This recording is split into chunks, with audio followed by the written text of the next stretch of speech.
ang mga kwento ng pag-ibig, kwento ng buhay at kwento ng pag-asa dito sa Barangay Love Stories. Love Stories.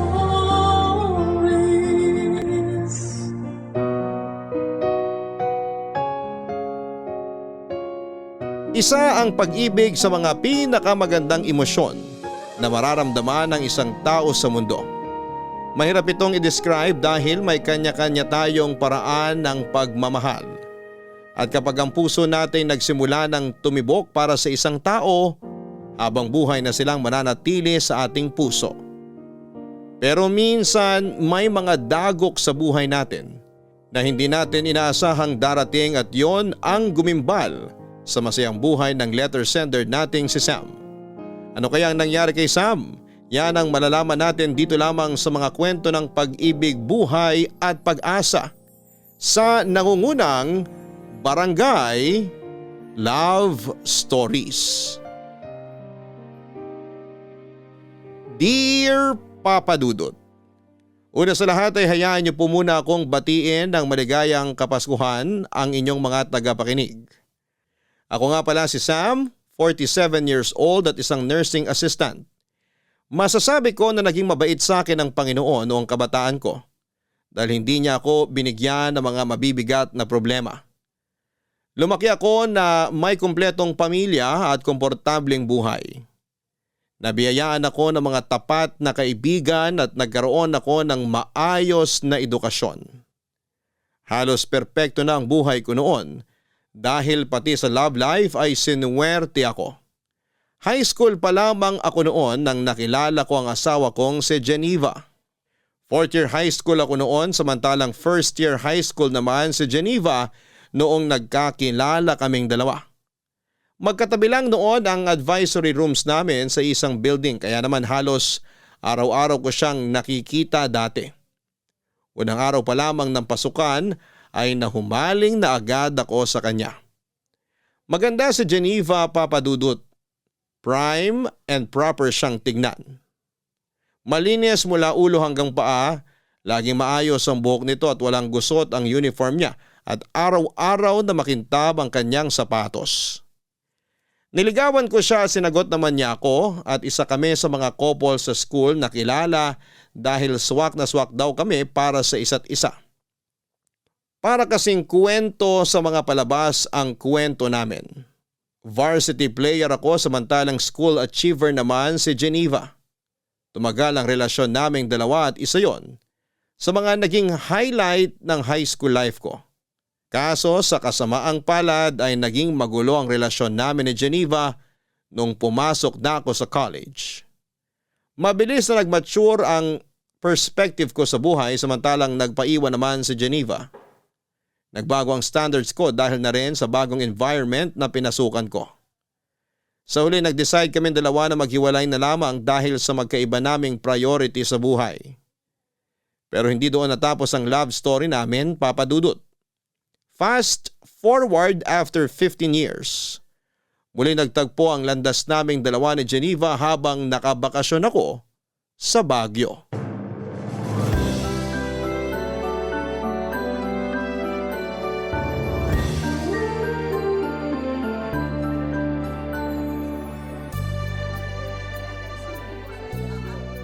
Excuse me kuya, pwede po ba magpakuha ng picture? Picture? Sure, sige. Teka, Geneva? Oh my gosh! Sam! Ako nga! Uy, kumusta ka na? Okay naman! Heto, office girl na. Grabe long time no see ah. Tagal na rin pala no, nung uli tayong nagkita. Oo nga, high school pa ako nun eh. 10 years nang mahigit, tama ba? 15 years to be exact. Ang galing! What are the odds na dito pa talaga tayo sa Baguio magkikita? Nakakatuwa nga eh. Kumusta ka na? Mabuti naman ako. Lisensyadong nurse na at gabi-gabing pagod. Ang galing! Saan ka nag-work ngayon? Sa public or private? Sa private ako, nursing assistant. I see. Sino naman kasama mo ngayon? Workmates, tsaka ilang kaibigan. Ikaw, mag-isa ka lang? Actually, kasama ko yung family ko nagbabakasyon. Kaso nasa Burnham Park sila ngayon eh. Gusto raw nilang mag-chill doon. Ako gusto ko mamasyal kaya iniwan ko na lang sila. Nag-solo flight na lang ako kasi sayang yung oras. Marami kaya akong gustong pasyalan dito sa Baguio. Ilang araw ba kayong magsistay dito? 2 days lang. Last day na namin ngayon. Balik na kami sa Manila mamaya. I see. Kami naman, kararating lang namin. 3 days kami rito. Nice! Nakakit na ba kayo sa Benguet? Sa may strawberry farm? Hindi pa, pero plano namin pumunta dun mamaya. Punta kayo kasi in season ng strawberry ngayon. Pwede kayo mag-strawberry picking. Mas mura kaysa sa mga naka-display. Galing kami dun kahapon. Sige, sasabihan ko yung mga kasama ko mamaya. Nasaan pala sila? Bakit mag-isa ka lang ngayon dito? Nandun sila, bumibili ng souvenirs. Nagpaiwan na ako rito kasi ang ganda ng view. Oo nga napaka-peaceful no? Tama, nakaka-relax. Ito yung maganda sa Baguio eh. Ang sarap sigurong manirahan dito. Maganda yung klima, tapos maganda yung environment, ang daming puno. Di ba nga, isa to sa mga lugar na gusto mong puntahan noon? Oo, tapos after 15 years bago ko natupad yun. Wait, ngayon ka palang nakapunta rito sa Baguio? Oo, first time ko lang. Kaya nga sinusulit ko na eh. Mag-extend ka na lang kung gusto mo. Sama ka sa amin. Wag na uy, nakakahiya. Tsaka hindi ko kilala yung mga kasama mo, baka ma-OP pa ako. Isa pa may work na ako bukas. Sayang naman. Kung nalaman ko lang ng mas maaga na nandito ka pala, kanina pa dapat kita in-invite. Paano mo naman malalaman nyo na ilang years na tayong walang contact simula nung maghiwalay tayo? Oo nga no, hindi tayo friends sa Facebook? Hindi. Naging busy na rin kasi tayo sa kanya-kanya nating buhay since then. Tsaka hindi pa uso Facebook noon. Tapos nung sumikat yung Facebook, nawala na yung connection natin. Pero maganda naman yung naging hiwalayan natin, di ba? I mean, pareho tayong nag-decide na di nag-workout yung relasyon natin. Kaya tayo naghiwalay.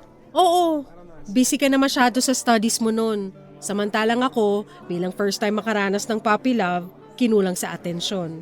Sa huli, nag-decide tayong tapusin na lang yung relasyon natin kaysa pareho tayong mabaliw. Yeah, ganun na nga yung nangyari. Pero at least, in good terms pa rin tayo kahit papano. Hindi awkward surprisingly. Kaya nga eh, kumbaga part na lang yun ng history natin. Totoo! So kung hindi ka busy, pa-picture naman ako. O sige, akin na. San ka ba? Dito banda, kunin mo yung view ha.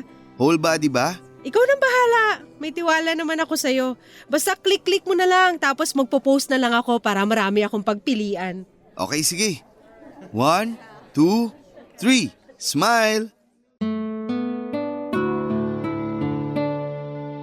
Pagkatapos ng pagkikita namin yon ay hindi na nawala pa sa isipan ko si Geneva.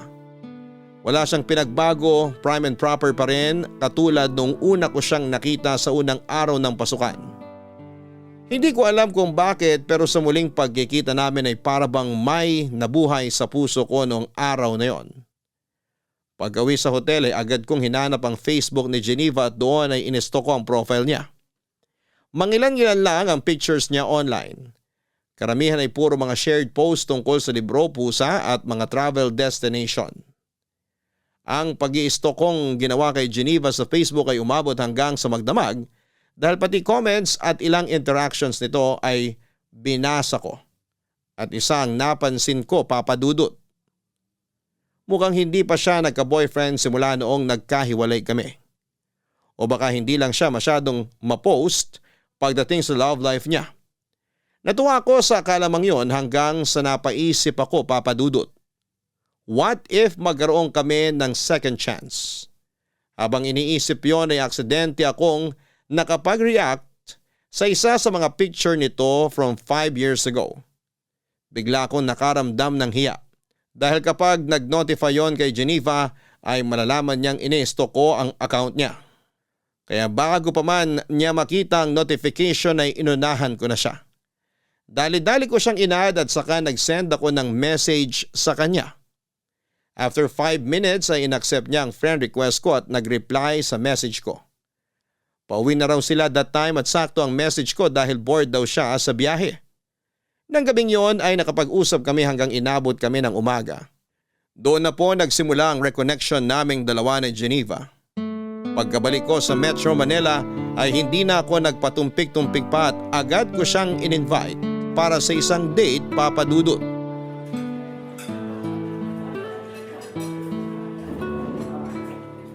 Eto, idagdag mo na sa bill. Wag na, ako na. Total ako naman yung nag-invite for dinner. Hindi, I insist. Hati na lang tayo sa gastos. Pagbigyan mo na ako kahit ngayon lang. Ikaw na lang taya sa sunod. Okay, sige. Bahala ka. Maganda rin yung style mo ha. Anong ibig mong sabihin? Ganyan ba style mo para makakuha ng second date? Hindi Kung gusto ko ng second date, mag-i-invite ulit ako. Hindi ko nahihintayin na yung babae ang mag-aya ng date. Bakit? Gusto mo ba ng second date? Wala namang kaso sa akin kahit ilang dates pa yan. Single naman ako eh. Ikaw, baka may problema sa'yo. Baka mamaya may girlfriend ka pala dyan tapos nakikipag-date ka pa sa ibang babae. Don't worry, wala akong girlfriend. Bakit naman? Ewan ko, baka napagod na rin ako sa dating scene. Hirap mag-alaga ng relasyon lalo na kung di naman nagwo-work. Minsan, akala mo compatible kayo ng partner mo, pero pagtagal, marirealize mo na hindi pala kayo swak. Well, part yun ng pakikipag-date eh. Trial and error kumbaga, kung hindi nag-work, wala kayong magagawa. Pero for me, nasa pag-aalaga yan ng dalawang tao. Kung hindi nyo kayang alagaan yung relationship nyo, hindi talaga kayo mag-work. Kaya nga sabi nila, huwag kang pumasok sa relasyon kung hindi ka pa ready kasi sa relasyon, give and take yan. Hindi pwede yung isa lang yung nagmamahal. Hindi pwede yung isa lang yung nag-e-effort. Parang pagsasayaw lang din yan. Para magkaroon kayo ng rhythm, kailangan nasa parehong tempo kayo. Parang ang lalim naman ng pinanghuhugutan ng mga sinabi mo. May failed experiences na rin naman ako pagdating dyan. Kaya marami na rin ako natutunan. Heartbreaks make your heart stronger. Sabi nga nila, kailangan mo magkamali para matuto. Kailangan mo masaktan para sa susunod, mas magiging maingat ka na sa mga bagay-bagay. Totoo rin naman. Pero minsan, meron din namang mga pagkakamali na kaya pa ring ayusin di ba? Oo, lahat naman ng pagkakamali pwedeng ayusin. Katulad na lang nung nasa high school tayo. Marami tayong pagkakamali sa relasyon natin nun, kaya hindi nag-work. Bata pa kasi tayo noon. Hindi pa natin alam yung mga ginagawa natin. Pero pwede pa kaya natin yun ayusin? Ayusin? Ano pang ayusin natin dun? Matagal na yun. Hindi, I mean, may chance pa ba na, alam mo na, single ka, single ako. So, Nagpaparamdam ka ba ulit? pwede pa ba? Na-try natin ulit? Bakit naman hindi? Katulad nga ng sinabi mo, pareho tayong single. Basta ba itong gagawin natin, sigurado na. Hindi yung susubok tayo ulit tapos kapag hindi nag-work, titigil agad. Ganun yung nangyari sa atin nun eh. Iba na ngayon, Geneva. Nag-mature na tayo. Iba na ang tingin natin sa mundo. Siguro naman hindi na mauulit yung nangyari noon. Tignan natin. Huwag nating madaliin para wala nang pagkakamaling mangyari. Sige, agree naman ako sa sinabi mo. So, since pumayag kang ligawan kita ulit, paano ba yan? Mas mapapadalas na ang date natin. Walang problema sa akin basta share tayo sa gastos, okay lang. Bakit naman? Ayaw mong nililibre ka? Ayoko nung binibaby ako eh. Kaya ko naman ang sarili ko. Ayoko yung mindset na porket babae ako, kailangan ako yung inaalagaan. Wala dapat yan sa gender eh. Lalaki man o babae, dapat inaalagaan talaga. Gusto ko may fair treatment sa relasyon. Dapat na i-reciprocate lahat yung efforts. Wow! Hindi ko yan kakalimutan. Isa sa puso ko yung sinabi mo. Kaya sa susunod na date natin, ako naman magde-decide kung saan at kailan since ako ang magbabayad. Sure, ikaw bahala. Kung ano yung mga bagay na ayaw at gusto mo, sabihin mo lang sa akin. Huwag ka mag-alala. Mas vocal na ako ngayon kesa noon. Which is a good thing naman. Ano, tara na? Baka matraffic pa tayo sa daan. Sige, ihatid na kita. Thank you. Papadudot willing naman si Geneva na subukan ulit naming buhayin ang dating relasyon namin na hindi nagtagal dahil masyado pa kaming mga bata noon. Pareho naman kaming single noong time na yon kaya wala naman sigurong masama kung bubuksan ulit namin ang mga puso namin para sa isa't isa. Sa loob ng 2 buwan ay niligawan ko si Geneva hanggang sa napasagot ko siya sa pangalawang pagkakataon. Marami ang pinagkaiba ng naging relasyon namin noong time na yon kumpara noong bata pa lamang kami. Noong nasa high school pa lamang kami ay parang nangangapa pa sa Geneva dahil first time lamang niyang magkaroon ng boyfriend. Ako naman dahil bata pa ay hindi rin ako gaanong nagseryoso pagdating sa pag-ibig. Pero that time noong nagkabalikan kami matapos ang mahabang panahon, ay di hamak na mas nagmature na ang pagtingin namin sa mundo. Wala nang mga mababaw na misunderstanding. At kapag nagkakaroon kami ng problema, ay mas malawak na ang pag-iisip at pangunawa naming dalawa. Papadudot si Geneva yung tipo ng tao na mabait sa mabait pero kayang-kaya rin niyang alagaan ng sarili niya.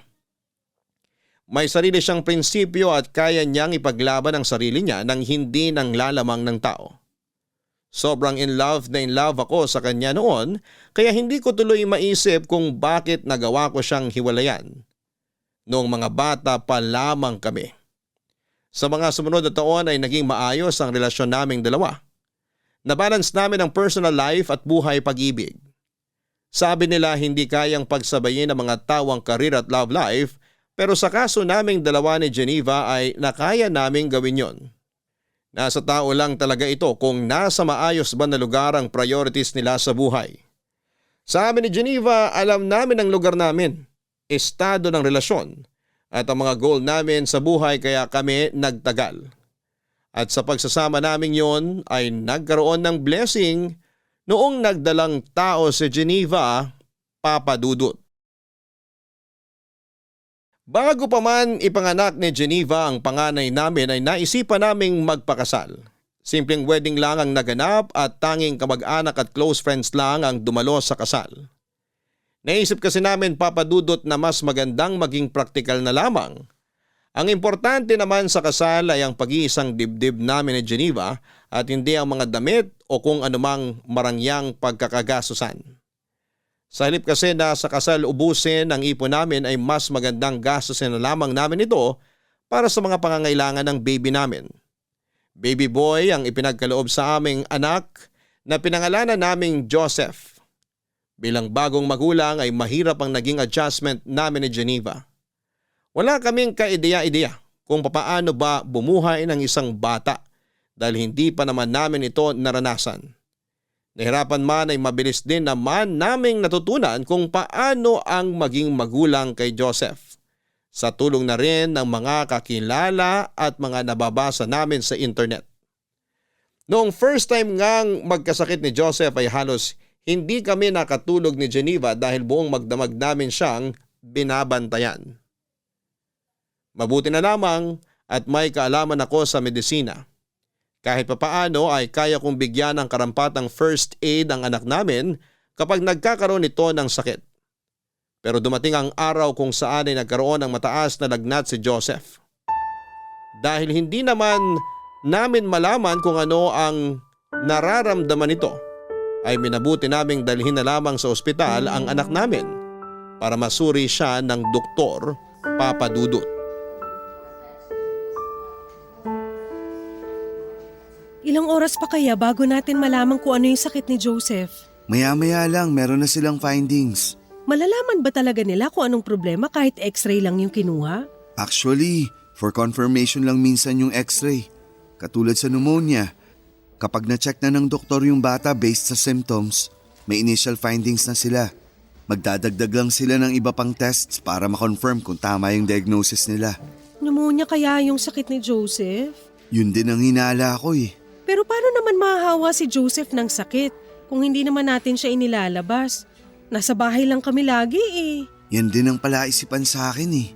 Pero, naaalala mo pa ba last week nung nagpunta tayo kina mama at papa? Nung bumisita tayo sa bahay nyo? Oo, masyadong naaliw yung mga kamag-anak ko dun. Pinagpasapasaan nila si baby.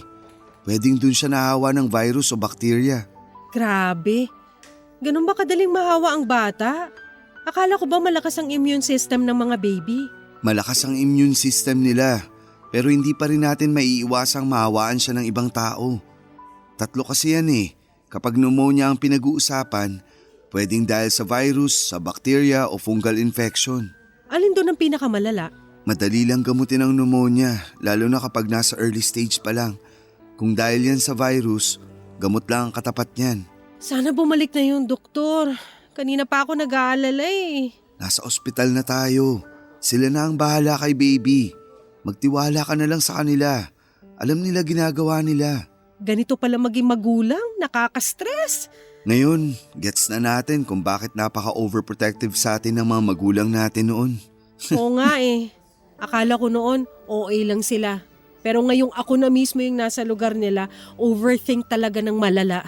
Tama nga yung sinasabi nila na gagawin ng magulang ang lahat para sa kapakanan ng kanilang anak.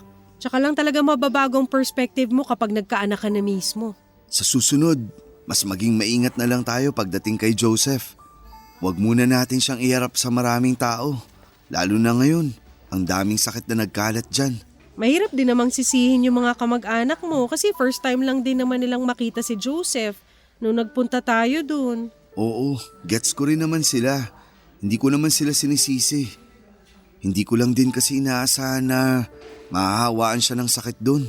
Next time, alam na natin kung anong gagawin. Nangangapa pa tayo eh. Kaya hindi talaga maiiwasang magkaroon ng pagkakamali. Hirap talaga kapag may buhay nang nakaasa sa'yo. Nasanay na ako dyan. Marami ng buhay ang inasa sa akin sa ospital eh. Siyempre, nurse ka. Pero iba pa rin kapag buhay na ng kadugo mo yung nakaasa sa'yo eh. Sa inyo, okay lang kahit ano mangyari kasi hindi nyo naman kakilala yung mga inaalagaan yung pasyente. Hindi ganun yun. Hindi porket hindi namin kamag-anak yung mga pasyente namin, hindi na kami apektado. Apektado pa rin kami kasi syempre, tao pa rin yun eh. Tao rin kami. At kapag nagkakaroon kami ng pasyenteng hindi nakakasurvive, mabigat din yun sa dibdib. Pero proud ako sa profession mo. Kayo yung isa sa pinaka-importanting tao sa mundo ngayon dahil kumbaga kayo yung nagbibigay ng second chance sa mga tao lalo na kung life and death situation yung pinag-uusapan. Kaya nga ako pumasok sa medical field dahil dyan eh. Ano kayang update? Mako-confine kaya si Joseph? Tanungin mo na kaya, total kakilala mo naman yung doktor niya. Sige. Ikaw na muna magbantay kay Joseph. Makikibalita lang ako sa labas. Okay, sige.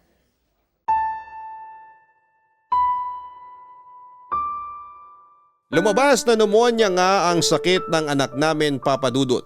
Agad naman siyang ginamot ng doktor at mabilis na bumaba ang lagnat nito.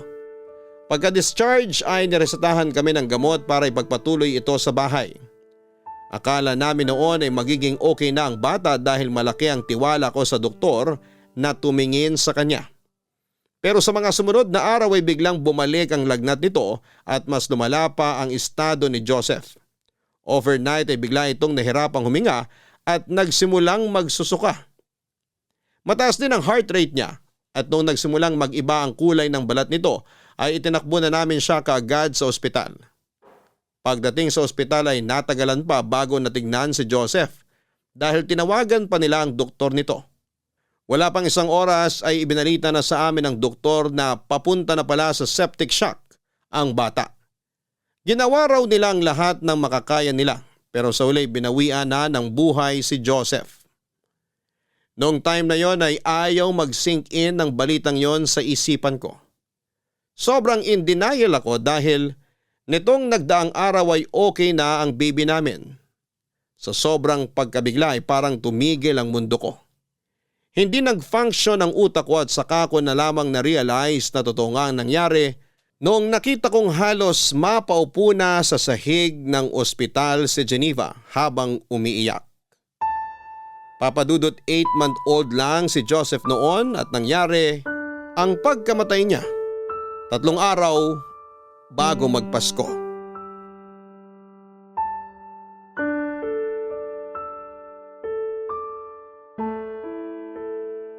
Geneva, okay ka lang?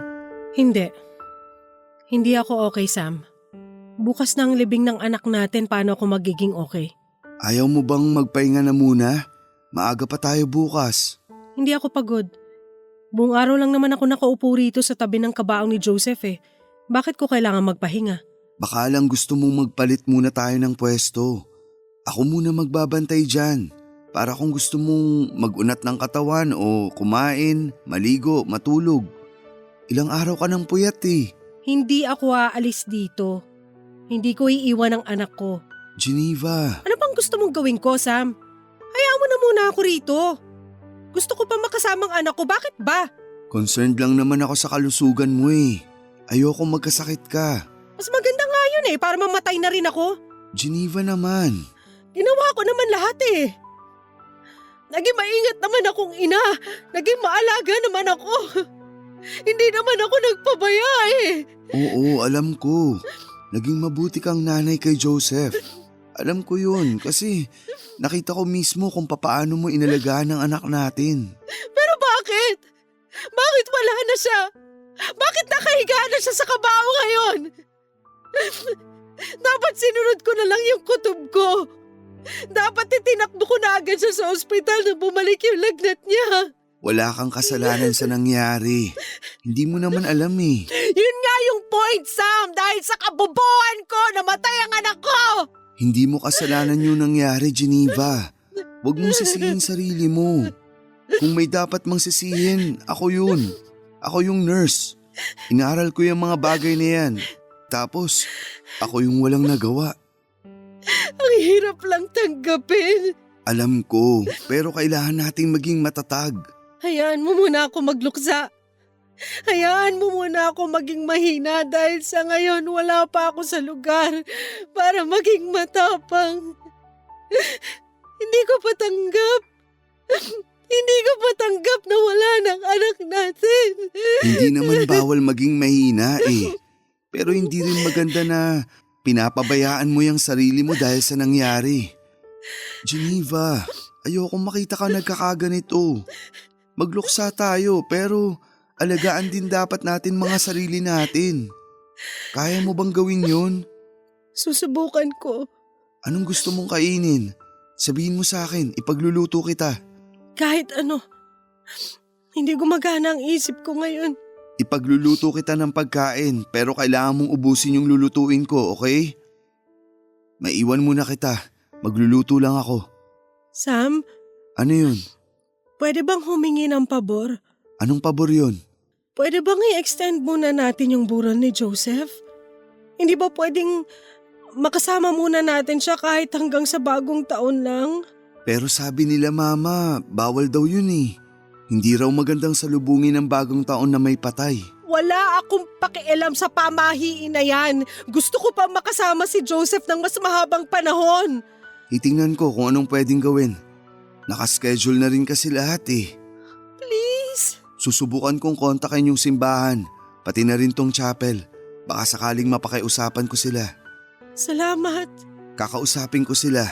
At kapag na-extend yung burol, mangako ka sa akin na matutulog at kakain ka on time, okay? Pangako. Okay, sige. Susubukan ko pero hindi ko maipapangako na mapagbibigyan tayo.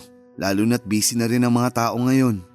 Subukan mo lang, please. Huwag kang mag-alala. Gagawin ko ang lahat.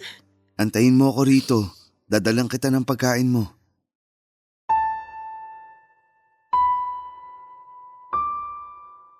Malaki ang naging epekto ng pagkawala ni Joseph sa relasyon naming mag-asawa, Papa Dudut. Para bang sa mga sumunod na buwan ay hindi na namin na-enjoy ang buhay. Noong nagbagong taon nga ay sa halip na mag-celebrate ay natulog na lamang kami ng maaga. Hindi kaya ng puso naming salubungin ang bagong taong wala na ang anak namin. Pakiramdam kasi namin ay parang wala kaming karapatang magsaya dahil napabayaan namin si Joseph. Mabuti na lang at noong oras na yon, na sobrang napanghihinaan kami ng loob ng asawa ko ay nandoon ang mga kamag-anak at kaibigan namin na naging sandalan at suporta namin sa aming pagluluksa. Sa mga sumunod na taon ay parang lagi nang may puwang sa buhay namin na hindi mapunan-punan. Hindi namin namamalaya na dahil sa nangyari ay unti-unti na naming napabayaan ni Geneva ang pagsasama namin. Ang bawat araw ay naging mabagal. Saka na lang kami napapanatag tuwing natutulog kami dahil yon lang yung time na hindi namin nararamdaman ang sakit ng pagkawala ng anak namin. Pero tuwing gumigising kami, agad din kaming binabalot ng lungkot. Matagal bago namin natanggap ang katotohanan na matagal bago namin napatawad ang mga sarili namin. Sa mga panahon na nagluluksa kami, ay nalayo ang loob sa akin ni Geneva. Nagbago ang ugali nito.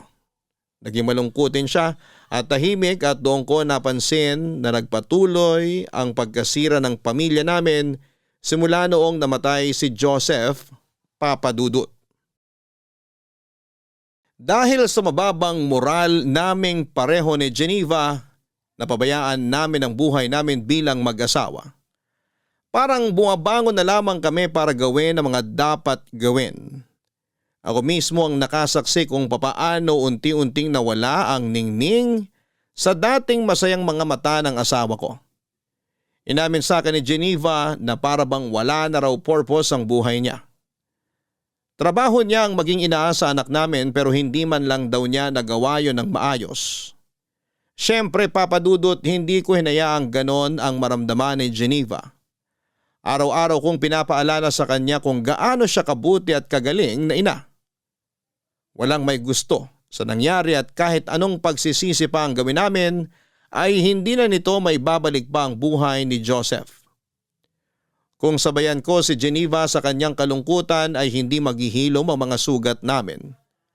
Kaya ako na ang kusang bumangon para tulungang makatayo at makabalik sa dati ang asawa ko.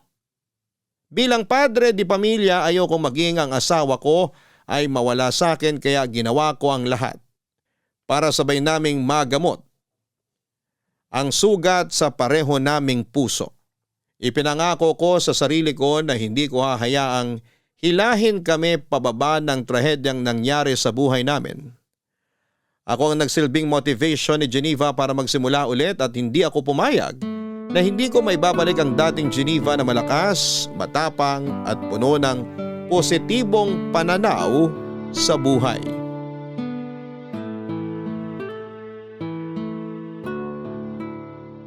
What if lumabas kaya tayo this weekend? Tagal na tayong di namamasyal eh. Marami akong trabaho dito sa bahay eh. Magliligpit pa ako ng gamit. E di sa susunod na weekend, kung kailan hindi ka busy, sabihin mo lang sa akin para makapagpaalam ako sa trabaho. Wag na.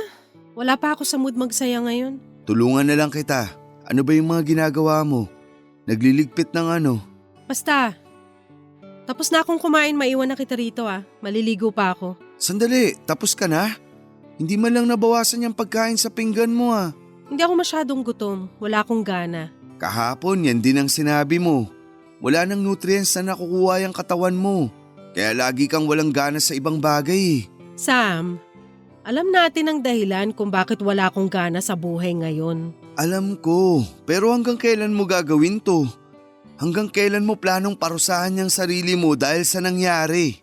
Hanggat kailan ko gusto. May problema ba ron? Oo, marami. Hindi maganda tong ginagawa mo sa sarili mo. Sabi mo magluksa ako hanggat kailan ko gusto. Hanggang ngayon nagluluksa pa rin ako sa pagkamatay ni Joseph. Ngayon bawal bang gawin yon? Hindi naman yun ang ibig kong sabihin. Ilang buwan na yung lumipas. Kahit sana naman may makita akong improvement.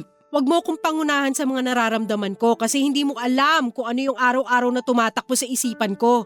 Nawalan din ako, Geneva. Masakit din para sa akin yung nangyari. Oo, anak mo siya. Nakasama mo siya ng 8 buwan pero ako mas mahaba ang pinagsamahan namin ni Joseph dahil dinala ko siya ng 9 na buwan bago natin siya nakasama. Magkaiba tayo ng nararamdaman, Sam. So ano to? Kompetensya na kung sino yung mas matagal na kasama ng bata? Ikaw naman na nagsimula eh. Hindi porket tanggap mo na wala na si Joseph, ibig sabihin nun ay matatanggap ko na rin yung nangyari. May kanya-kanya tayong proseso ng pagluluksa at magluluksa ako hanggat kailan ko gusto. Hanggat nabubuhay ako, hindi ko matatanggap na wala na ang anak ko. Ay, sorry. Hindi kita pinipilit na tanggapin ang nangyari. Hindi rin totoo na nakamove on na ako mula sa pagkawala ni Joseph. Ako rin naman, may mga panahon na nagsisisi ako, nangihinayang. Siguro nga, totoo na mas masakit para sa iyo yung nangyari dahil mas mahaba yung naging pagsasama niyong mag-ina. Literal na ikaw ang bumuo sa kanya eh. Gusto kong maghili ang puso mo at kung hindi ka pa ready, okay lang. Katulad nga ng sinabi ko noon, walang mali sa pagiging mahina. Walang mali sa pagiging malungkot pansamantala. Pero hindi pwedeng manatili ka na lang na mahina at malungkot dahil hindi ka makakaahon sa kinaroroonan mo kung habang buhay mong dadali ng sakit. Nasasaktan ako tuwing nakikita kitang nagkakaganito. Araw-araw, ipinapanalangin ko na sana bumalik na tayo sa dati kasi namimiss ko na yung asawa ko. Pasensya ka na. Hindi ko naman ginusto na ganito yung maramdaman ko eh. Sobrang sakit lang talaga para sa akin. Sorry, alam ko pati ikaw nasaktan din sa nangyari. Sorry kung bigla na lang ako nag-shutdown. Susubukan ko. Susubukan ko, Sam. Salamat. Gusto ko na ulit makita yung babaeng matapang at independent na nakilala ko. Gusto ko nang bumalik yung dating Geneva. Hindi man ngayon pero sana makita ko na ulit siya. Salamat sa pag-intindi. Maiwan na kita. Matutulog ka na ba pagkatapos mong maligo? Oo, sana. Pagod na tong katawan ko. O sige, magpahinga ka na. Pero bukas, pwede mo ba akong samahan? Saan? Sa simbahan. Matagal ka nang di nagpupunta sa simbahan. Samahan mo ako bukas. Okay, sige. Sasamahan kita.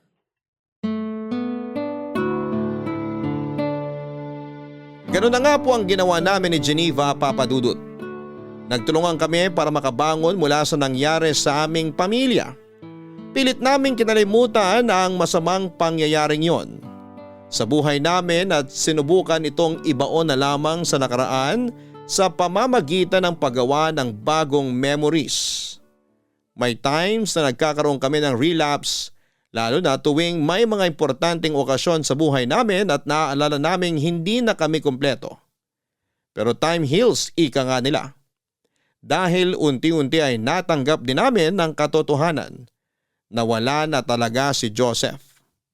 Nag-focus ako sa trabaho para makalimot samantalang si Geneva naman ay naghanap ng mga bagong pagkakabalahan para maibsan ang kanyang pangungulila.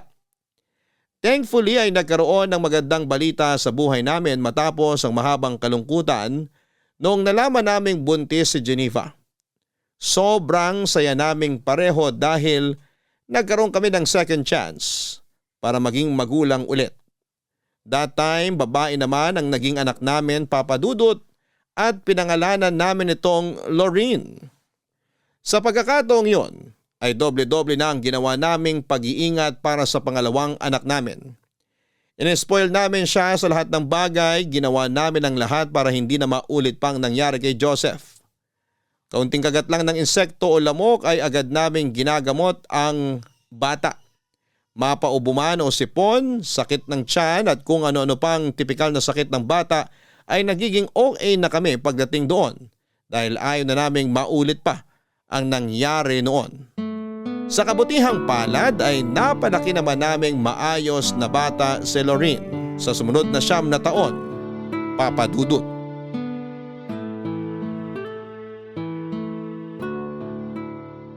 Salamat po. Keep the change na lang po.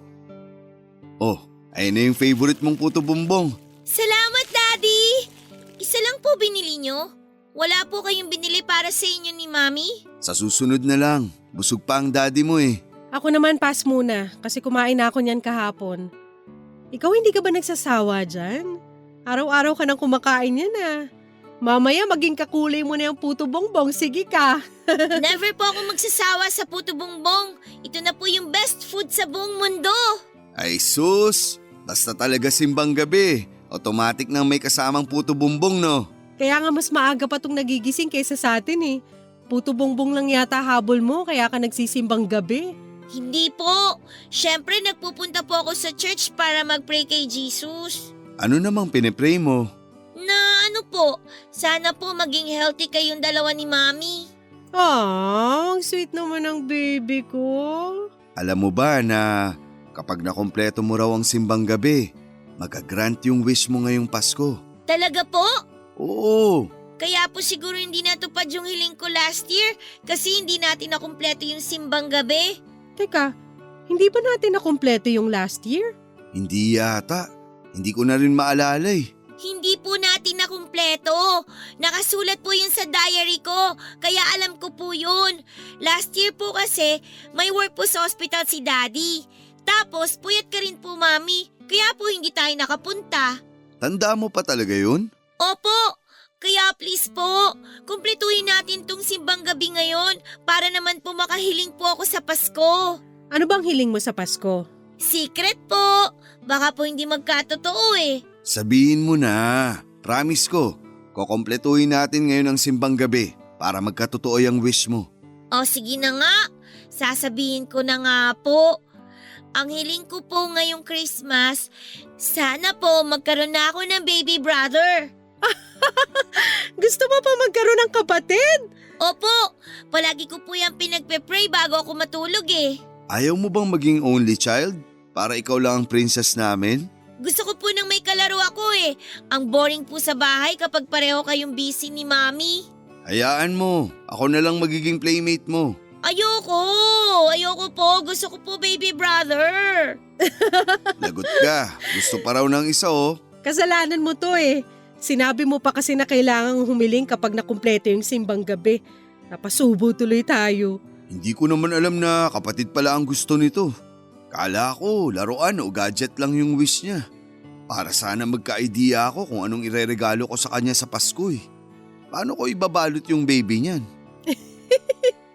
Paano ka makakabuo ng baby na aabot sa Pasko? Yun ang problema. Eh di next year na lang. Seryoso ka? Siraulo ka talaga. Bakit? Ayaw mo na ba? Hindi sa ayaw. Ang tanong, kaya ko pa ba? Magfo-42 na ako next year. Hindi na kaya ng katawan ko magkaanak ulit. Ikaw na lang kung gusto mo. Eh kung pwede lang sanang magbuntis ang lalaki. Ako na lang yung magbubuntis. Daddy, Mami, naririnig ko po kayo. Okay lang naman po kung hindi na ako pwedeng magkaroon ng kapatid. Bigyan niyo na lang po ako ng tablet. O ayan, narinig mo, humihirit. Tablet daw. Tignan natin kung makakapunta si Santa sa atin ngayong Pasko. Baka bigyan kanya ng tablet. Pwede rin pong papi para naman po meron akong kalaro. Mas maganda nga yun. Matagal ko na rin gustong magkaroon ng aso. O sige, mag-a-adapt tayo ng papi in one condition. Ano po yun? Need mong makumpleto ang simbang gabi, okay? Oo naman po! Wala pong problema yon. Basta ba hindi kayo masyadong busy ni Mami eh. Para po may kasama akong pumunta sa church. Yun naman pala eh. No problem yan. O siya, umuwi na tayo. May pasok pa ang daddy mo mamaya.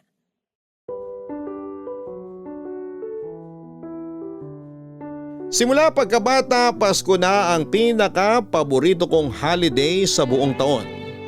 Yun kasi yung panahon kung kailan overwhelming ang saya na nararamdaman ng buong pamilya namin. Pakiramdam namin ay napaka-positibo ng lahat. Puno ng energy at lahat ng tao'y masaya't nagdiriwang. Taon-taon ay sinisiguro kong nagkakaroon ako ng time na makasama ang pamilya ko lalo na tuwing Noche Buena. Naging bonding time na namin bilang pamilya ang paghahanda ng pagkain at pagkakaroon ng family bonding habang nag-aantay na sumapit ang alas 12.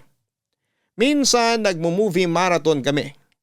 May pagkakataon naman na naglalaro kami ng board games. Every year ay sinisiguro naming mas enjoy ang bawat Pasko kesa sa nakaraang taon. Pagsapit ng Noche Buena, salo-salo kaming kumakain sa mga masasarap na handa at tuwing nangyayari yon, isang bakanting upuan ang inilalaan namin sa hapagkainan para sa anak naming si Joseph. Wala na siya sa buhay namin pero gusto namin ni Geneva na tuwing Pasko ay may espesyal na lugar ang panganay namin sa aming pamilya. Sa ganong pagkakataon ay nararamdaman namin na mas buo kami bilang pamilya. Gusto naming ipakita na kailanman ay hinding-hindi mawawala sa puso namin si Joseph. Pero papadudot ang hindi ko inaasahan noong taong yon. Sa halip na isang bakanting upuan lang ang kailangan kong ihanda sa pagsapit ng Pasko, ay 2 upuan pala ang mababakante sa mismong araw ng Noche Buena. Katatapos lang ng simbang gabi noon, tuwang-tuwa si Lorene dahil sa wakas ay makakapag-wish na siya dahil nakumpleto na niya ang pagsisimba simula noong nagsimula ang simbang gabi. Dala ang paborito ni Lorene na puto bumbong ay pauwi na kami noon at nagdesisyon na kung ano ang mga pelikula na papanoorin namin buong araw habang naghihintay para sa Noche Buena. Nakahanda na rin ang grocery list ni Geneva dahil marami siyang planong lutuin noong araw na yon. Sobrang saya ko noon dahil kompleto ang pamilya ko. Wala kaming problema, wala kaming inaalala. Ang mga regalo namin para sa isa't isa ay nakabalot na at naghihintay na sa bahay. Nakaredy na rin ang mga pailaw na sisindihan namin pagsapit ng hating gabi. Habang binabagtas namin ang daan pauwi at nakikinig sa mga classic na Christmas songs, ay isang pick-up ang biglang bumangga sa sasakyan namin. Napuruhan ang likod ng sasakyan kung saan ay nakaupo si Lorene. Pagkaramdam ko sa impact ng banggaan ay biglang lumubog ang puso ko. Agad na pumasok sa isipan ko ang anak ko. Natakot ako para sa kanya at biglang nanumbalik ang bigat ng puso ko 9 years ago nung nabalitaan kong patay na si Joseph. Ayokong mangyari ulit yon, Papa Dudut, pero yon ang nasa isip ko habang nagpapaikot-ikot ang sasakyan namin. Kahit nahihilo ay agad akong lumabas ng sasakyan para i-check ang anak ko. Duguan nito at wala ng malay.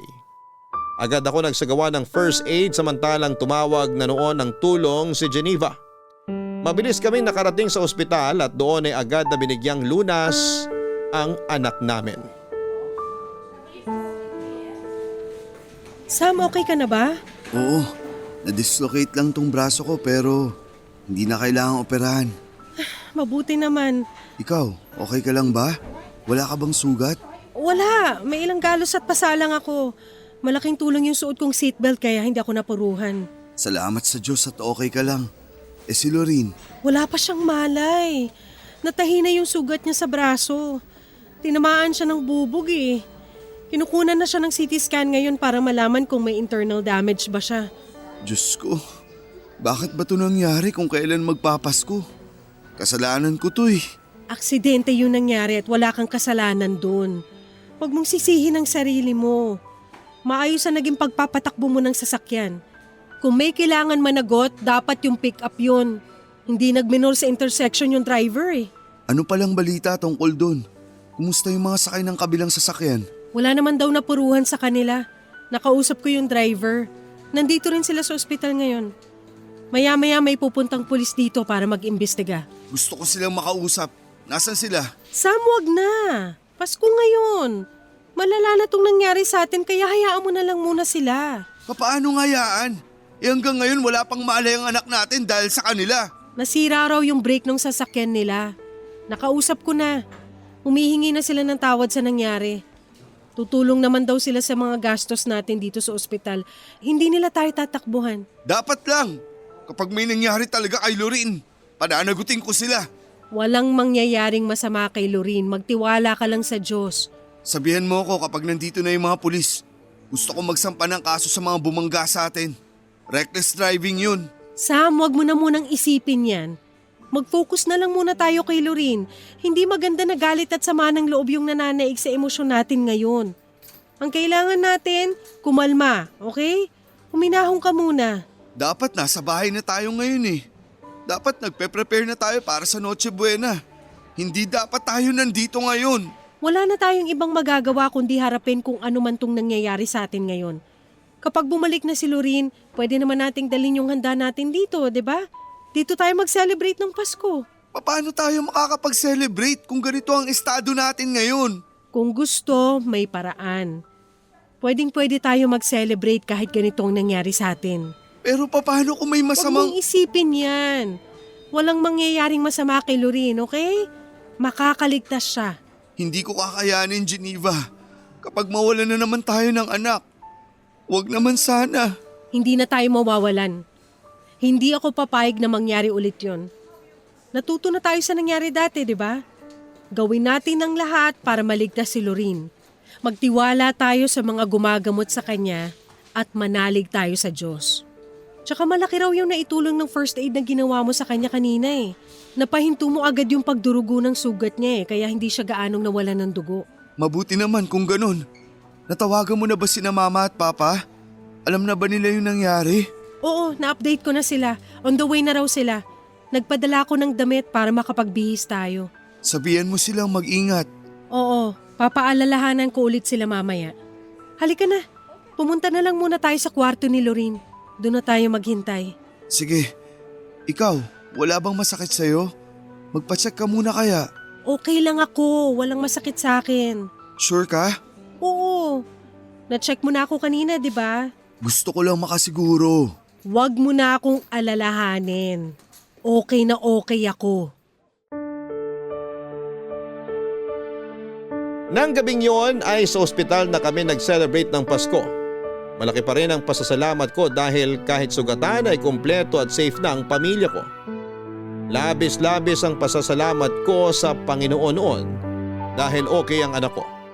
At hindi ito nagkaroon ng internal injury na unang ikinabahala ko, Papa Dudut. Akala ko talaga noon ay mawawalan na naman ako ng anak. Kapag nangyari yon ay hindi ko na talaga kakayanin. At baka mabaliw na lamang ako. Habang nagpapahinga sa ospital ay bigla akong ginising ni Geneva kakatapos lang noon ng kasiyahan matapos mag-celebrate ng Pasko ang lahat. Mag-uumaga na noong sabihan ako ni Geneva na hindi maganda ang pakiramdam niya. Bigla na lang itong nagsusuka. Masakit daw ang ulo niya at nahihilo siya. Saka lang nag-sink in sa akin ang isang realisasyon. Sa sobrang pag-aalala ko kay Lorene ay hindi ko na-check ang asawa ko pagkatapos ng aksidente. Wala din naman kasi siyang anumang matinding sugat na tinamo maliban sa mga pasa at galos. Sa katunayan ay siya pa ang nagbantay sa amin habang pareho kaming ginagamot ng mga doktor ni Lorene. Akala ko ay okay lang ang asawa ko. Pero noong nalaman kong may masama itong nararamdaman, ay agad akong nagpatawag ng nurse. Bago pa man sila makarating ay nawala na ng malay si Geneva at nag-seizure na siya, Papa Dudut. Agad siyang tinignan ng doktor at makaraan ng ilang oras ay dumating sa akin ang balitang wala na ang asawa ko. Nagkaroon daw siya ng internal bleeding sa utak at huli na ang lahat. Ayon sa doktor ay hindi siguro agad naramdaman ni Geneva na may dinadamdam siyang sakit dahil na rin sa adrenaline at sobrang pag-aalala para sa amin ng anak ko. Papa Dudut, muling gumuho ang mundo ko ng araw na yon. Kung kailan Pasko ay muling nalagasan na naman ang pamilya namin, Papa Dudut. Simula noon ay nag-iba na ang tingin ko sa Pasko.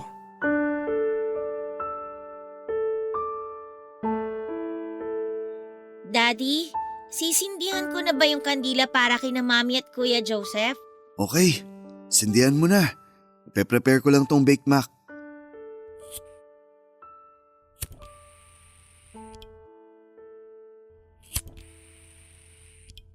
Ayan, nasindihan ko na. Wow! Ang bango naman itong kandila. Scented candle yan. Favorite scent yan ng mami mo. Lavender. Tapos ano naman po itong kay Kuya Joseph? Ano ba? Hindi ko na maalala eh. Ano bang nakalagay dyan? Sandali lang po, check ko. Baby powder po ang nakalagay eh. Oo. Baby powder nga. Ano, amoy baby ba? Parang medyo sweet siya, Daddy. Parang amoy ng cologne. Talaga ba? Opo. Daddy, tulungan ko na po kayo dyan. Ano po bang pwede kong ayusin? Ilagay mo na yung mga plato sa table. 4 lahat yan ha. Okay po. Akin na lang tong reindeer na plato. Tapos sa inyo naman po yung may Santa Claus. Tapos para kay Mami naman tong plate na may snowman. At kay Kuya Joseph naman yung may design ng Christmas tree. Yung upuan nila Mami at Joseph, naayos mo na ba? Hindi pa po, pero isusunod ko na po, Daddy. Ayan, complete na. O heto, ready na rin yung pagkain natin. Maupo ka na. Sige po. Ang konti lang ng food natin ngayon, Daddy, no? Tayo lang naman ang kakain eh. Ano, kain na tayo. para makanood tayo ng fireworks mamaya. Sige po! Oh, pray muna tayo bago kumain. Sige po, Daddy! In the name of the Father, and of the Son, and of the Holy Spirit. Amen. Panginoong Diyos, maraming salamat po sa biyaya ng buhay at sa mga pagkaing ipinagkaloob ninyo sa amin.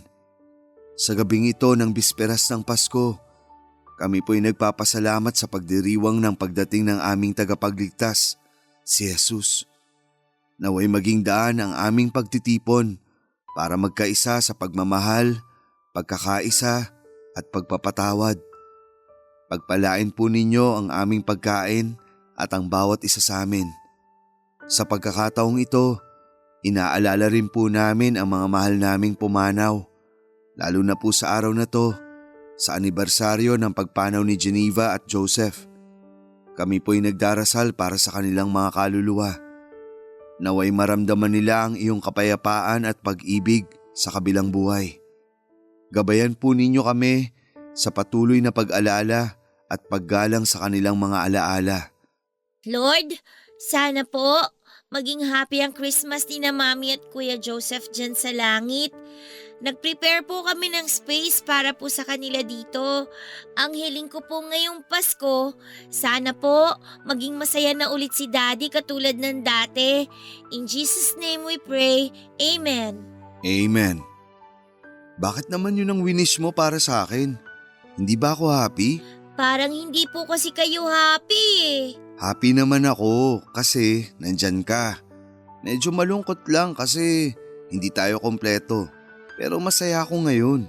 Daddy, miss niyo na po ba si Mami? Oo naman. Miss na miss ko na ang mami mo. Sobra. Miss ko na yung taon-taon na panonood natin ng mga Christmas movie. Miss ko na yung mga luto niya. Miss ko na siyang yakapin. Ako rin po, miss ko na rin po si Mami. Ipag-pray na lang natin siya palagi na sana happy na siya sa heaven kasama ang Kuya Joseph mo.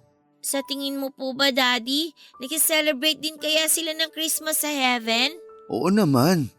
Sigurado akong magkasama sina Mami at Joseph doon ngayon. Nasa isang table din sila katulad ng ginagawa natin. Tapos may 2 upuan din sila doon para sa atin katulad dito na may 2 upuan din sila na naka-ready. Tapos sabay po tayo nagse-celebrate at kumakain? Oo, parang gano'n na nga. Hindi man tayo magkakasama, pero parang kasama na rin natin silang nagse-celebrate.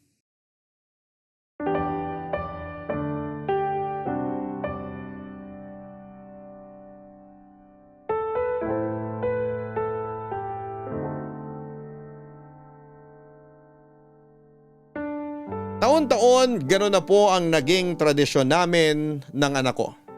Lagi kami naglalagay ng 2 bakanting upuan sa hapagkainan tuwing Pasko para maging buo ang pakiramdam naming mag-ama. Weird man para sa iba pero yun na rin ang tanging naisip namin para makaiwas sa kalungkutan na maaari naming maramdaman sa pinakaimportanteng araw sa buhay namin. Nakakalungkot man na 2 death anniversary ang taon-taon naming inaalala tuwing Pasko pero sinisiguro naman namin ng anak ko na kapag nagdiriwang kami ng Kapaskuhan ay walang lugar ang kalungkutan sa puso namin sa mga oras na yon. Papadudot, hindi na po ako nakapag-asawang muli at kung ako ang tatanungin ninyo ay wala na akong planong mag-asawa pa. Ang pag-ibig ko ay para kay Geneva ay mananatili na sa puso ko habang buhay at hindi ko na ma-imagine pa na ibigay ito sa ibang babae. Kung meron man akong pagbibigyan nito ay walang iba kundi para na lamang sa anak kong si Lorene. Marami pa kaming pagdadaan ng 2 at pinapangako ko sa anak ko na ibibigay ko ang lahat ng makakaya ko para masuportahan siya sa bawat desisyong gagawin niya sa kanyang buhay. Papadudot, dito ko na po tinatapos ang istorya ko. Merry Christmas po sa inyong lahat. Sana ipagpalain kayo ng Diyos. At ang hiling ko ay tumagal pa ang inyong programa at magpatuloy ito sa pagbibigay ng inspirasyon sa lahat ng mga Pilipino. Mabuhay po kayong lahat at sa lahat ng bumubuo ng Barangay Love Stories at Barangay LS. Paalam at maraming salamat. Ang inyong forever kapuso at kabarangay, Sam. Gone but never forgotten. Yan ang lagi nating sinasabi sa lahat ng mga mahal natin sa buhay na namayapa na dahil totoo naman na hindi sila mawawala sa puso't isipan natin. Mananatili sila sa ating buhay magpakailanman. Sa ating mga kabarangay na nakikinig ngayong araw, naway magkaroon kayo ng masaya at mapayapang selebrasyon ng Pasko at bagong taon. Hanggang sa muli, ako po ang inyong si Papa Dudut sa mga kwento ng pag-ibig, buhay at pag-asa sa Barangay Love Stories number 1. Sabay-sabay nating pakinggan ang iyong kwento ng pag-ibig, buhay at pag-asa. Ipadala lang sa barangaylovestories@yahoo.com. Nagustuhan ng iyong napakinggan? Ituloy yan via live stream sa www.gmanetwork.com/radio.